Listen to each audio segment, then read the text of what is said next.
Dome theory back again. Not going to get into all the gibberish on where we've been, where we're going. I just want to hit on these finals. It's good to be back, guys. Good to see the chat loaded up. Monday's going to be a solo edition here on Dome Theory. So we're going to talk some finals. We're going to talk Sam Cassell. We're going to talk a lot of stuff. We'll do a Q&A at the end, too, for those of you in the chat. Stay on board for that. If you want to throw some questions out there, feel free. But these finals, let's get right into it. Nuggets Heat. I'm not going to lie. I go into this series a week ago. Celtics lose game 7. Leaves a sour taste in everybody's mouth. I mean, I thought we were about to cover the finals again here at CLNS Media. And all of a sudden, Tatum goes down in the first play. Things go awry. They score 20 points or whatever it was in the first quarter, something ridiculous like that. And they're on their way to a blowout loss in game 7 at home. And I think everybody's still feeling the shock of that a little bit. This Sam Cassell hire was the first moment. I think everybody started to feel a little better about things. But you're looking at it, and this is how I felt last year. I was in Miami. I go down the media room. I'm getting ready to record the trophy ceremony. The Celtics are up 8 on the Heat. Of course, there's the rematch this year between the Celtics and Heat. And I see Butler pulling up for 3. When I get down the media room, I'm like, what just happened? Pretty much right as I arrived in the room, I'm seeing him pull up for 3 for the win. And what I'm thinking in that moment is, and really throughout that series, because of course the Celtics squandered the game 6 at home before that and had to go down to Miami for the game 7. You're just thinking, do we really want to watch Warriors Heat? Tyler Hero's hurt. Numerous other Heat were banged up last year too, and it's like, man, if the Heat win this series, the Warriors are just going to blow through them. We're not going to have a finals again. I still dread those years where it was Cavs on one side, great Cavs teams, at least the first one in 17, and those Kevin Durant Warriors teams on the other side. And it's like, all right, here we go. 4 games and we're out of here. It's the offseason. The playoffs have been so great in recent years, and we've had some great finals too. 2021, I thought last year was really good. Celtics Warriors up until the last couple games there. And I'm sitting here watching this game 7 a week ago, and I'm like, all right, Nuggets Heat. We had Lakers Celtics potential, which I've kept telling everybody would have been an event. Maybe the rivalry's not there, but when you put LeBron and Boston together, when you put the Celtics and Lakers together, there's always going to be that allure. It almost happened in 2020. Nearly happened this year. I'm not going to say it was close because the Lakers got swept, but the Celtics make that 3-0 comeback, and you at least get Celtics Nuggets, which I think would have been an interesting matchup, even if you didn't feel great about the Celtics, particularly a banged-up Celtics team themselves by that point, competing with a deep, loaded Denver team with a powerful point of attack at the center position, where the Celtics showed to be a little weak late in the playoffs. Heat surprised me. Game 2, an incredible game. And say what you want about how the league might have felt about this matchup, or fans, particularly casual fans, and even myself to some degree. I'm not going to lie. I didn't catch a ton of game 1. I had to go back and watch it after. Game 2, I'm sitting there as the Heat give up that 40-14 run, and I'm like, here we go. 2-0. Denver's off to the races. Just steal a game in Miami, and this is over. Maybe the Heat steal a game by the end of it. But Miami showed me something again. You all know from the Garden Report how I feel about these Heat. I don't get them. I don't believe in them. I don't think they're that fun to watch. I don't think the individual talents across the board are particularly great. And even though I have all the respect for Eric Spoelstra in the world, it's like a zone, this handoff offense, this pick and roll with Jimmy and Bam that hasn't looked great at times, that the Celtics really solved in that game 7. But I was looking at this earlier. One of those Kevin Durant teams, the Warriors, of course, that I mentioned earlier, the amount of threes that they hit during one of those runs, and the amount of threes that Gabe Vincent, and Max Strus and those Miami role players have hit during this run are comparable, and the finals aren't even over yet. I mean, that group of role players on the Heat are gonna hit more threes during this finals run than those Golden State teams. And the 3-point shooting here is astonishing, and they're not relying on it to a large degree. I've heard the conversation that, oh, look at the Celtics, they're jacking threes, and the Heat, they're going inside, and they're getting Bam the ball, and they're doing this and that. The Heat are relying on the three. They're not putting it up at the volume that the Celtics are, but the timeliness of these shots, particularly the Duncan Robinson ones right out of halftime, it's incredible how they've kept up this pace throughout the playoffs here, shooting 50% from three in key spots again and again. They do it last night. And so they're, as much as anyone, even the Celtics, testing, can this three-point shot as an equalizer? And it's just one part of their team dynamic. We can get into the differences. But being able to shoot at a high percentage in key games here is really carrying this team. And I think their offense is fun to watch. The more I watch it and the more I see it at its most successful here in the playoffs. I know a lot of Heat fans are saying, we don't know what we're watching right now. This isn't what we were watching in January. And I think there's going to be a larger conversation if they win it all about what changed, because this was a team that was dead in the fourth quarter of the play-in game against the Bulls after losing the first play-in game to the Hawks. So they're running this movement offense. The defense, yes, it's a 2-3 zone, but at times it's a 2-2-1. It's morphing. Guys are switching high-low. There's a lot of components that make it a complicated zone, I think, to read. I mean, if Nikola Jokic is attacking it head-on and drawn into some of the mistakes that Jason Tatum and Jaylen Brown made, I think there's a conversation to be had at this point about maybe the Heat being the team that caused a lot of the Celtics issues rather than self-inflicted wounds on the Celtics end.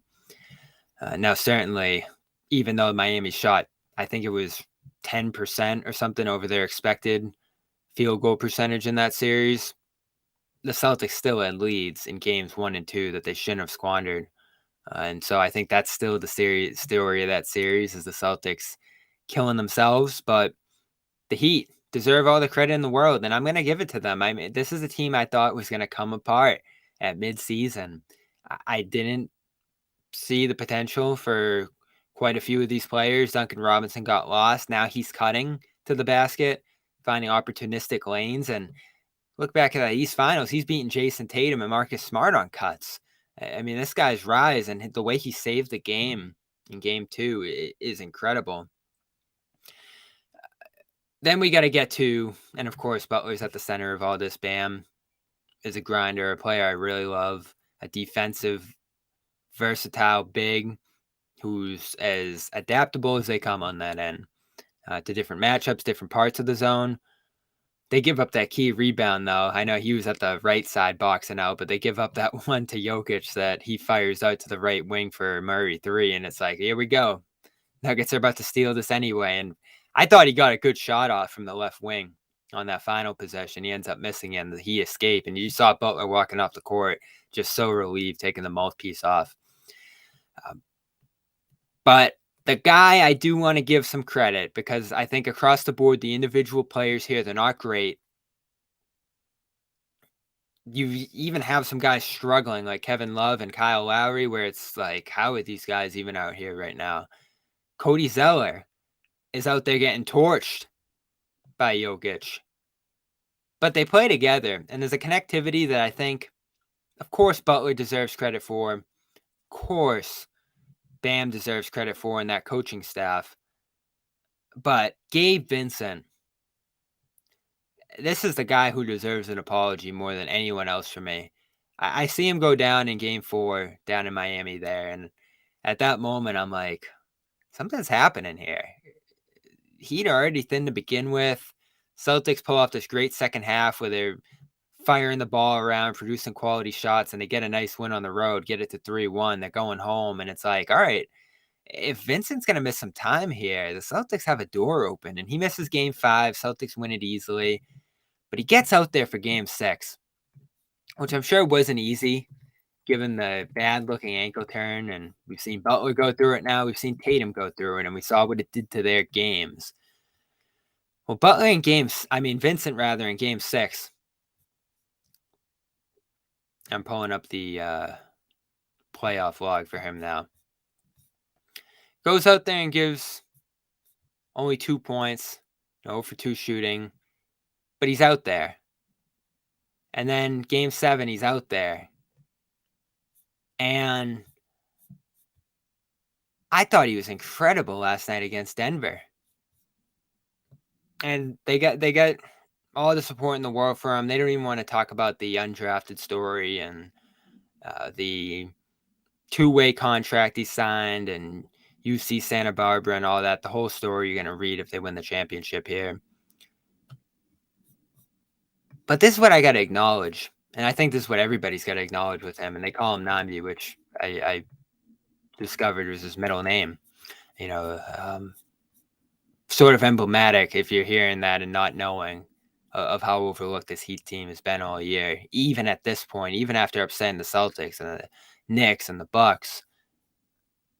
In the playoffs, 14 points per game, 4 assists per game, shooting 41% from 3 on 6 attempts, 90% at the line, 43 from the field. And they rave about his playmaking. And you see it. He's in command when he needs to be on the ball.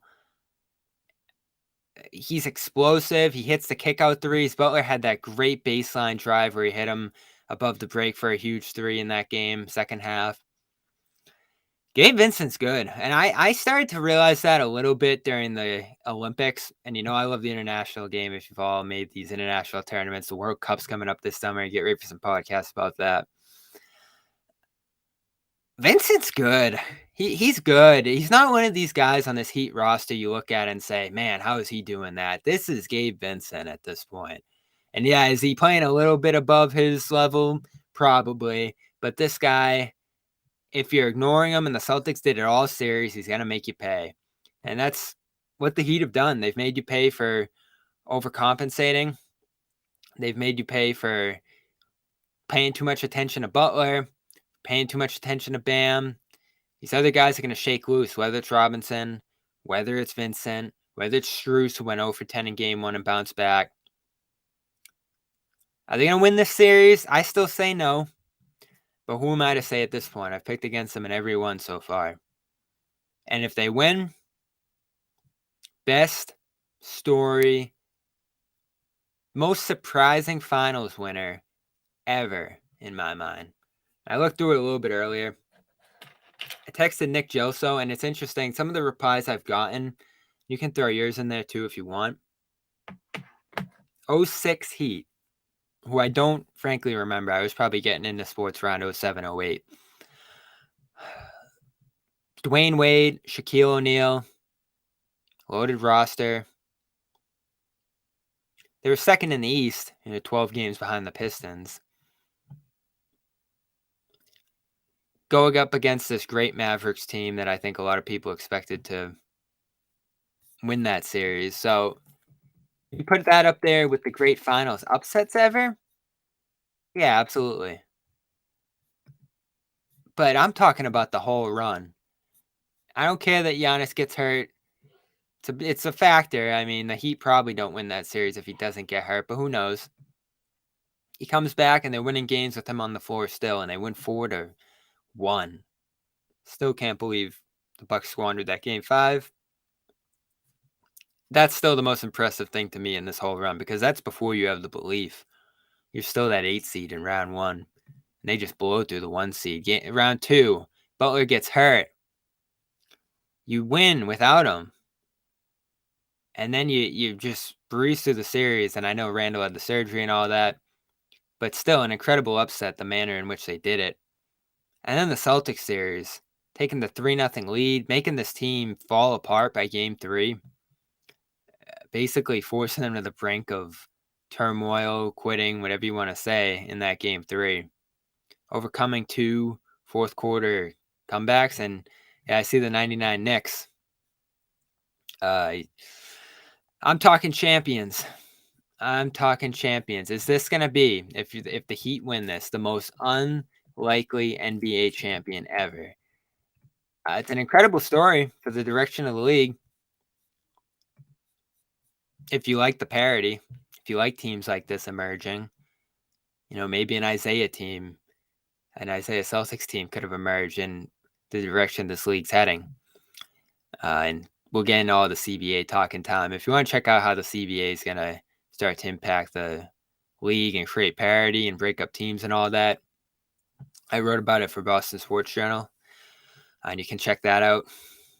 But there's a lot to love about this finals, and the possibility of the Heat winning it, at least making it competitive here and giving us something to watch and talking about. I mean, I certainly wouldn't have been talking about these finals if the Heat didn't do what they did last night and closing it. It's a great, great story. And the Nuggets, I'm captivated by them too. I was one of these Jokic guys who said, I didn't mean this against them. When's he going to get a little bit of heat for not winning? All of these stars throughout the years, they've gotten that heat, and I don't think it's right in a lot of cases. I think Giannis particularly got hit real hard after the bubble, and then turned it around and won the next year. You never heard it with Jokic, though. Through some disappointing exits, and I get the roster and all that. The roster they had this year, he had to win, and the way they bruised through the West, the way he was putting up 30, 10, and 10 like it was nothing. This is Wilt Chamberlain stuff we're seeing from this guy on the stat sheet. And the impact's real, and the defense improved. He's struggled a little bit handling the pick and roll in this series, but overall he's come a long way on that end. Aaron Gordon, a great 2021 trade, I think it was, where they sent Gary Harris down to Orlando, and I think a pick, maybe two, just swiped him from Orlando and put him in a position to succeed here next to Jokic. Same with Bruce Brown. Same with Kentavious Caldwell-Pope. Two guys who were excellent role players on Lakers and Nets teams that were competing for championships that just slipped through the cracks. Bad Westbrook trade in KCP's case. The Nets pretty much let Brown go. A favorite of mine who I actually wanted on an MLE last summer, but that's a different story. And Jeff Green. Uncle Jeff Green from those Celtics teams 10 years ago. The vet in this series. I saw him get asked compared to Udonis Haslem. I think that's going a little old on, Uncle Jeff, but he embraced it. It's cool seeing him out there, and he had a cool story to tell about how KG inspired him to get more vocal, and now he's a very vocal player who's constantly talking out there, and I see that for real. He was definitely I'd say more concealed player on those early Celtics teams that I was getting into at the time. Yeah, Nick Joso told me this earlier, who runs our Legends account, 68-69 Celtics, unlikely, given the regular season they had, Bill Russell's final run. But in recent history, I mean, this Heat team would be, I think, unprecedented in terms of unlikeliness. I mean, not a single person in the universe even had them on their radar as a champion this year, particularly coming out of the playoffs. But I love the Nuggets. Jeff Green, shout out to him, a guy who, heart surgery and all the rest, didn't reach his prime potential, I'd say, in Boston. So for him to just become a piece of it on this Nuggets team, a veteran leader, a guy who can give you a few minutes, I think that's why a lot of people wanted him in Boston a year or two ago when he was in free agency, and the Nuggets got him on a two-way deal. So there's the finals. Ramona Shelburne, by the way, got lit up by Spoelstra post-game, and it did bring back some nightmares for me. Here's the clip of her, and making, I think, a astute observation that the Heat tried to lure Jokic into being a scorer, but Spoelstra didn't want to give that point up to him, didn't want to give that inspiration to the Nuggets. And I think in some way didn't want to understate what the Heat did in that game. So he came at her hard. Here was that moment last game. Final question on the left. Hey, Coach. Ramona Shelburne, ESPN. This is probably oversimplifying things, but sometimes when teams play against Jokic, you turn him into a scorer, you turn him into a passer, and he controls the game. He only had 4 assists tonight. Yeah, that's ridiculous. It's just, that's the untrained eye that says something like that. This guy's an incredible player. Twice in 2 seasons, he's been the best player on this planet. You can't just say, make him a scorer. That's not how they play. They have so many different actions that just get you compromised. We have to focus on what we do. We try to do things the hard way, and he requires you to do many things the hard way. He has our full respect. Okay, thank you. Thank you, Coach. So, a little aggressive, probably a little uncalled for. That's Spo, though.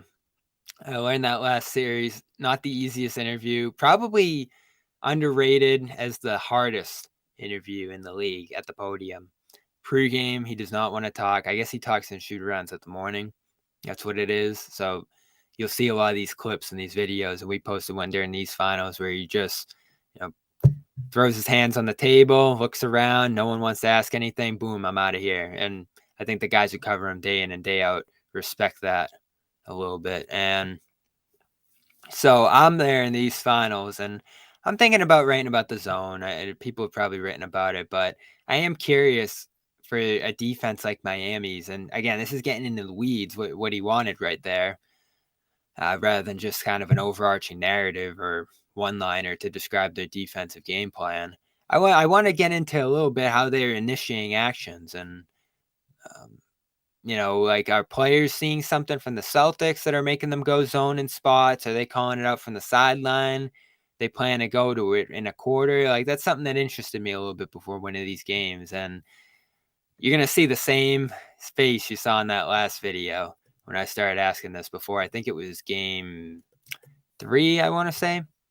So, pretty similar result right here that Ramona got for me.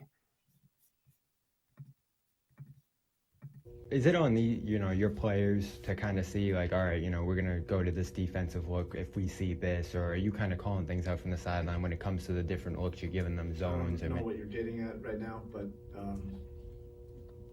my answer is the same one I just answered right there. Yeah, we're all, communicating, and they force you, to communicate quite a bit. That's the kind of pressure they can put on your defense. Okay, thank you. Yeah, I didn't get hit as hard there, nearly as hard, but I mean, untrained eye, that's scorching. That's like casual on the next level, which we know Ramona's not. But man, she got lit up there, and that happens, especially at the Heat after some of these games. Normally, you'd expect to happen after a loss, but that's Spoelstra. He's so intense up there. I kind of marvel at it, and I'd love to talk to him one-on-one, and I guess a little bit more of a relaxed setting, because man, he really is going into battle. He's embodying that whole Heat culture thing you talk about when he's up there and staring guys down, and the scowls of that Miami team. They're infamous. Lowry's, Butler's, Bam's is definitely a nastiness that they're trying to exude. And I think the whole operation down there definitely stems from that 90s Riley stuff, which if you lived it, you understand it. I read the book. How much of that is a factor here? I'm sure some of it. They play together, they believe, and there's definitely a buy-in there to these intricacies that you don't see in other places, whether it's multiple levels of actions or all the ball movement that you see from them. Like, that takes a commitment. The defense, the intensity they play out on that, and that takes a commitment that you saw from the Celtics last year, and you didn't really see this year as much. So I think these are the facts on the Heat. Like, is it a culture thing?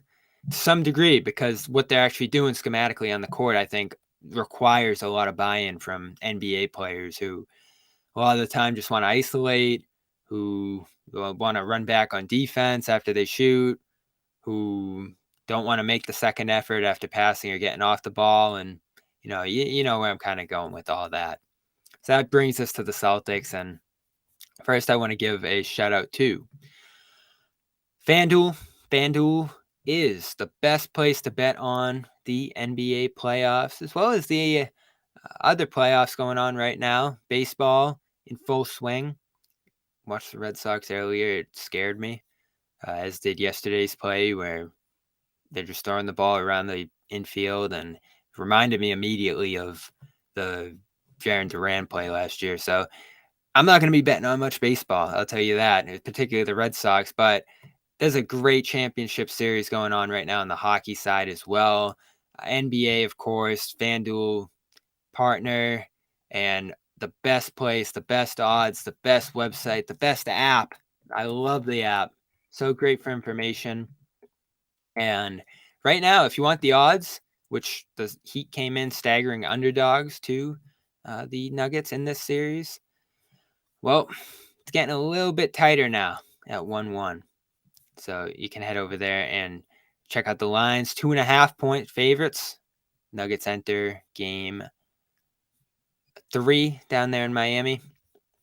As far as the series goes, I'm looking for that right now.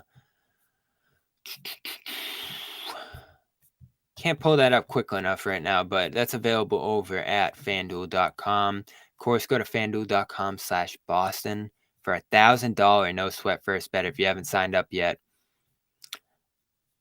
Can't beat that. That is a great, great way to start and have no worries at all. So something you're really feeling confident in and something goes awry there.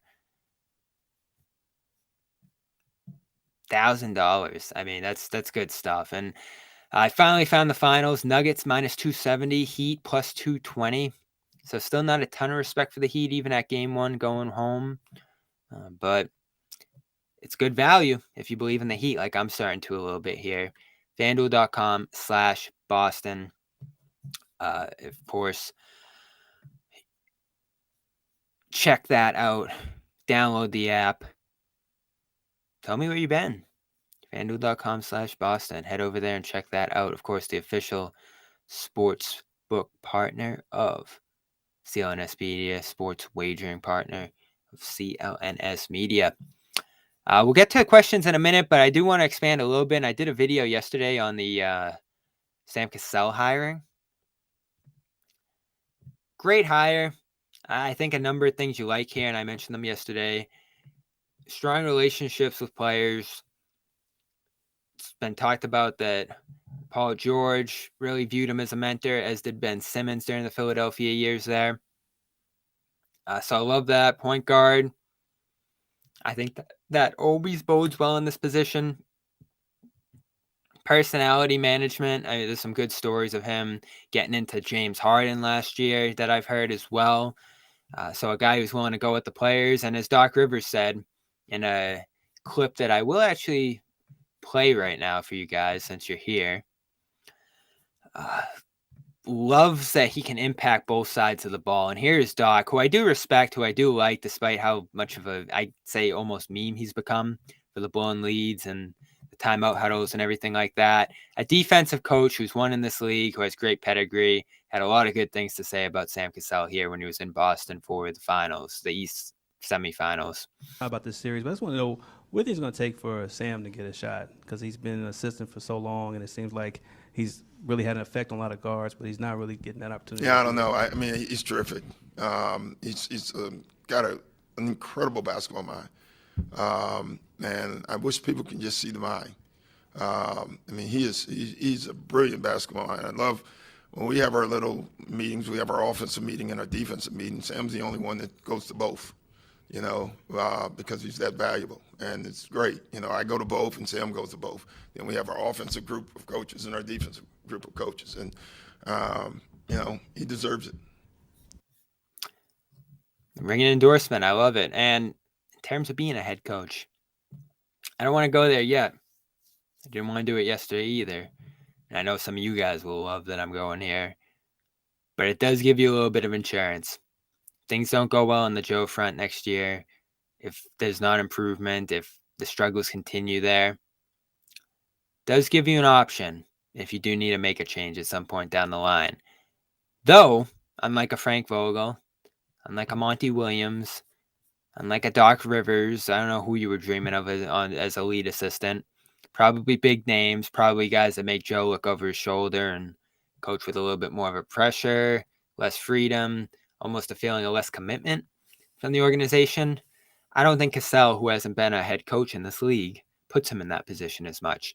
So this is what I felt good about if the Celtics were going to bring Mazzulla back, is that if he received the support, which Cassell will certainly provide, if he brings in more defensive-minded coaches to run that end, if he brings in players who can connect with the players on that level, as well as a guy who does have that connection to Kevin Garnett, Paul Pierce, and this organization. That's what I didn't mention yesterday, is maybe those guys actually become a little bit closer to the organization, and Pierce actually recommended Cassell on his podcast, ominously in the days leading up to this. So a great hire it is. And is this going to solve everything? I still have some reservations, and we'll talk about them later this week, about bringing everything back next year. I have a feeling that might not be the best move here, but it's only a feeling. We'll get into that in the Garden Report this week. But in terms of reshaping the staff, which is what this team absolutely needed to do, among other things this summer, this is a slam dunk. And I don't want to overstate the impact of an assistant coach here, but they had to get one. They needed one, and they got a good one here. So credit where it's due. Beyond that, Jake Fisher threw out that Charles Lee's on their radar, and that doesn't mean they're going to land him. I think it almost seems more likely than not that they don't. This could be a leftover from looking at top assistants, because I think Cassell is going to be the Celtics' top assistant. I think that's why he's here. Lee, is he just going to fit in beneath him? He might have a little bit more pedigree than that. He certainly has the ability to do that on a different team. But does he want to win again? Obviously a 2021 champion. Boston provides him that. Maybe another organization would give him a status as an associate head coach that he can win out of. So if they land him, I mean, it'll be parades over here. It's going to be backflips over here about how this could impact the Celtics, because I love this guy. I've heard so much good stuff about him over the years. Not a former player in the NBA sense, but I do think, and I posted this on Twitter earlier, an interview he did with The Athletic in 2022, coming off the championship, talking about trust, getting players to trust and buy into him, earning trust, that kind of stuff. Stuff that I think Joe talks about too, but the email element too. What I've learned over the year, there's so many valuable variables, he said, that go into day-to-day process throughout a season. And the thing I keep falling back on is controlling what you can control. Schedule's tough, injuries happen, all this stuff. We just have to be focused and obsessed with controlling what we can control, which is our preparation on a daily basis, our effort levels, and our mental makeup. And that's so important. I think that's the intangible that we keep talking about here, the mental side. If you can get the mental side right, he said, the competitiveness, the physicality, you can win a lot of games. And then the togetherness. How can we come together as a team? How can I, as a head coach or an assistant coach, build relationships, earn trust? I think that's what a lot of Ime did last year. And you see how the team felt that loss at different points, pointed to it at the end of the season. There was a real connection with him that I think Charles Lee would be able to establish as well here. A buy-in. Now, there's still a little bit of a question of, are they buying into Joe at that level? It seems like it, at least based on the regular season. But does that fade at all if they struggle? I mean, it certainly did after Game 3. Them both talking about disconnect from Mazzulla's perspective as well as the player's perspective. So this is tenuous stuff. I think things are going to be great on the coaching front if they're winning, and things aren't if they lose. And that's the story of this season. But you do want guys with great experience, great pedigree, great defensive acumen, certainly. And Sam Cassell, Charles Lee would be cornerstones, at least among the guys available and the guys who are realistic as assistants for doing that. So I'm not going to go too deep into this. I know it's exciting a lot of you guys, and I'm thrilled because it's been a week of doom and gloom in Boston in many ways. But a couple of assistant hires or potential hires here are getting people to buy in and trust again. So I'm thrilled for you. You all deserve a little bit of happiness as the summer gets rolling again. I still think there's some other stuff that needs addressing here, but as I said, we'll get into that on the Garden Report this week. So I want to shout out Athletic Greens, athleticgreens.com/garden. It's 75 vitamins, minerals, adaptogens, probiotics, and more that go right in your cup of water each morning. Boom, shake it up and throw it back, and you are getting all the vitamins, minerals, adaptogens, probiotics, and more that you need. 75 of them for your body, for your energy. It's a nice tropical flavor as well. When you go over there, there's some cool bottles. I got to bring one of them on the show at one point. Some great containers to store them in, and 5 free travel packs, which is great too. If you're on your summer vacation or whatever it might be, you'll still get your athletic greens. People love this. The reviews are through the roof too. So head over to athleticgreens.com/gar and get your year's supply of vitamin D, 5 free travel packs with your first purchase, and support CLNS Media and the Garn Report. Of course, this is Dome Theory. Go subscribe. I love the 200 of you here on the fly. This is my own podcast that goes back to the Bobcast starting in 2016, where I did a lot of themed interviews, learned a lot from some professionals in the field, which was kind of my goal back then. And got some cool guests on too. Like I remember we had Shea Serrano. We had some really awesome media figures in and around Boston at that time, writers, reporters, athletes from Syracuse. And yes, it does have a Syracuse theme, of course, me loving Syracuse the way I do. We'll talk about Syracuse at times when it's called for.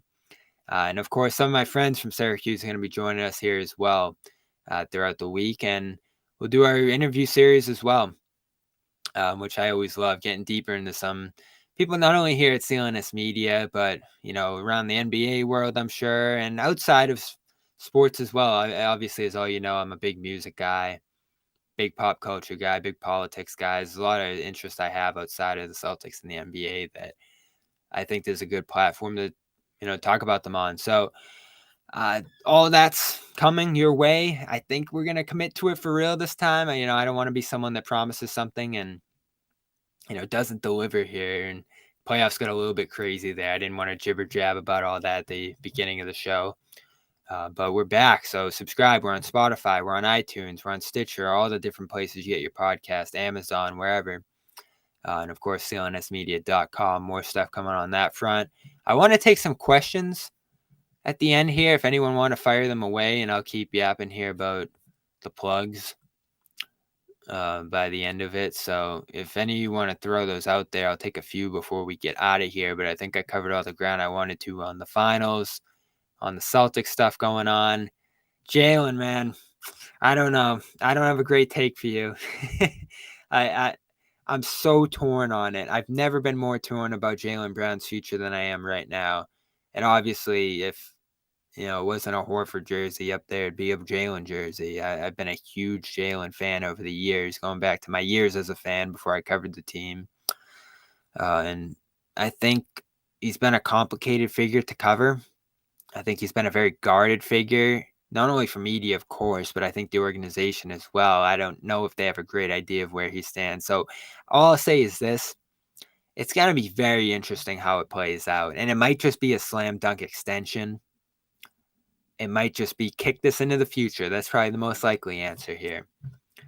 But he could easily say no, or the Celtics could say, I don't know if we're offering the full max here. There just might be some kind of hurdle they run into that either hesitation on either side could swell into something bigger here. I don't expect that to happen. I think realistically, Brown's going to be back on a $300 million deal, and they'll figure it out into the future.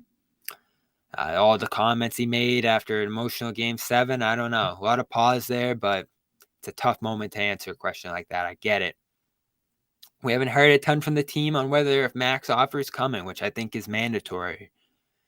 So July 1st, I think there'll be a lot of surprises coming. I'm interested to see what leaks or murmurs come out about where both sides stand as far as big men go.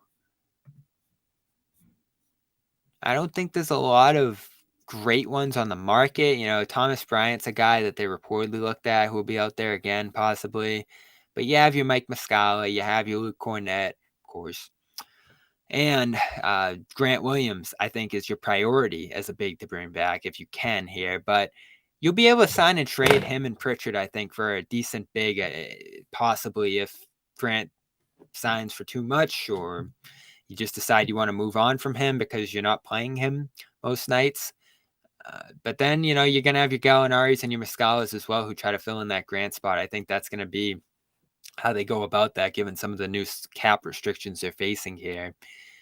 Brook Lopez, a little too expensive. He's going to make his money. I hear Houston's in on him, reading earlier, and they can pay. So the Celtics, they're limited. Mid-level even, I just saw if you use your mid-level, you're capped at the apron. So the Celtics going to have to figure out this Grant thing before they actually even use that mid-level. And yes, they'll be able to use it if Grant walks.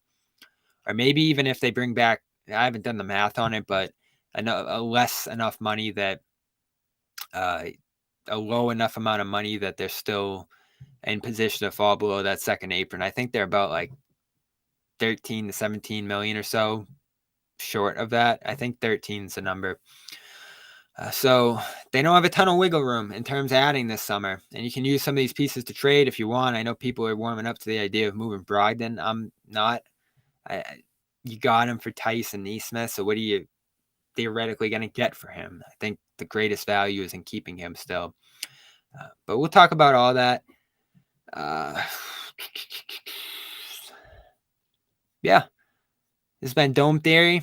I'm Bobby Manning, CLNS Media. Thanks so much, all 200 of you, for joining. That's exactly what I was looking for here for a return on the fly. Appreciate all you. Appreciate the love as always. We're going to talk about the year that was on the beat this year. I want to get into that a little bit tonight, but I want to have some memories and stuff lined up, some stories for you guys, and we'll do all of that. We'll be back on Wednesday after the game, Game 3. Enjoy that. And we'll be back sometime this week on the Garden Report as well. Plan a show, plan an interview. So appreciate you guys, and I will talk to you